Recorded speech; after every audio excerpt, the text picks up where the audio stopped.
বাংলাদেশে দাঁড়াইলেই তো যেখানে দাঁড়ায় সেখানেই তো মিছিল হয়ে যায়। আল্লামা মামুনুল হক হাঁটলেই তো লাখো মানুষের পিছনে দাঁড়ায় যায়।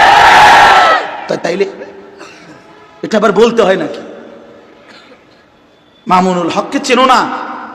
হ্যাঁ, শেখুল হাদিস আল্লামা আজিজুল হকের সন্তান চেনো না? ওলামায়ে কেরাম এখন তৃতীয় পক্ষ হয়ে গেছে। ওলামায়ে কেরাম এখন চিনে না। এই বাংলাদেশের 16 বছরের ফ্যাসিস্টে, এই জালেমের জুলুমবাজের জুলুম ওলামায়ে কেরাম সহ্য করে নাই। ওলামায়ে কেরাম জেল খাটে নাই। ওলামায়ে কেরামের তাজা খুন ঝরে নাই আপনার। তাইলে 5ই মের সেই রক্ত কি মুছে গেছে জমিন থেকে? 2013 সালের 5ই মের রক্ত আল্লাহ রাসূলের ইজ্জতের জন্য, দ্বীনের জন্য, কালেমার জমিন, হেফাজতে ইসলাম, ইসলামের পবিত্রতার জন্য রক্ত ছড়িয়েছে। অতএব আমরা উস্কানি বুঝি না, আমরা উস্কানি দিতে চাইও না। কিন্তু ওলামায়ে কেরাম থেকে বিচ্ছিন্ন হয়ে শীর্ষস্থানীয় বুজুর্গ, সংখ্যা গরিষ্ঠ ওলামায়ে কেরাম থেকে বিচ্ছিন্ন কোন গোষ্ঠী দ্বীনের নামে কোন কাজ করতে পারবে না, পারবে না। শুধু টিকবে না, জীবন যায় যাবে, যাবে, কোনো অসুবিধা নেই, অসুবিধা নেই। হ্যাঁ, সাফ কথা। তার আকীদা বিচ্যুত আকীদা, সাদের আকীদা ভ্রান্ত আকীদা। তার আকীদার সাথে দ্বন্দ্বের কারণে আমাদের দ্বন্দ্ব, আর কিচ্ছু না। তুমি তোমার প্রতিটা আকীদা ঠিক করো।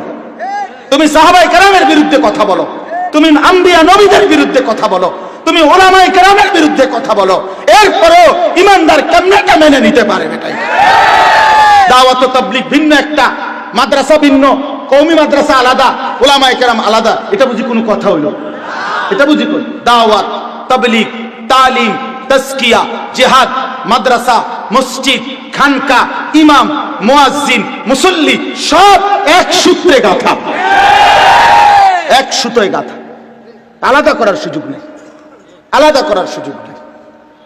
তার উপরে জুলুম হোক আমরাও চাই না, কিন্তু রাতের অন্ধকারে ঘুমন্ত ইমানদার মুসলমানের উপরে মুসলিম পরিচয়ধারী কোনো ব্যক্তি আঘাত করতে পারে কিভাবে? কিভাবে সম্ভব? এটা এই কথা কেমনে মাইনা নেওয়া যায় মনে? এটা খলি যায় মানে কেমনে?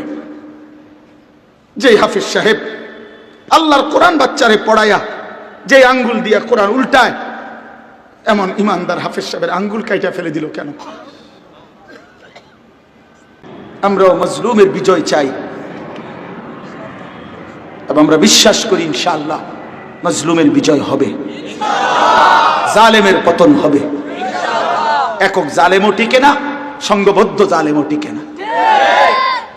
জুলুম যেই করুক, আমি করলে আমি টিকব না, আপনি করলে আপনি টিকবেন না, ঠিক কিনা বলে? আল্লাহ আমাদেরকে বুঝ দান করেন। এই জন্য আমার অনুরোধ, বাবা তোমরা নওজোয়ান, তোমরা আল্লাহর রাস্তা থেকে ছুটে যেও না, ছুটে যেও ওলামায়ে কেরামের তত্ত্বাবধানে নিজের ঈমান, নিজের আখলাক, নিজের জিন্দেগি সুন্দর করার চেষ্টা করো। আল্লাহ আমাদের সবাইকে তৌফিক দান করুন।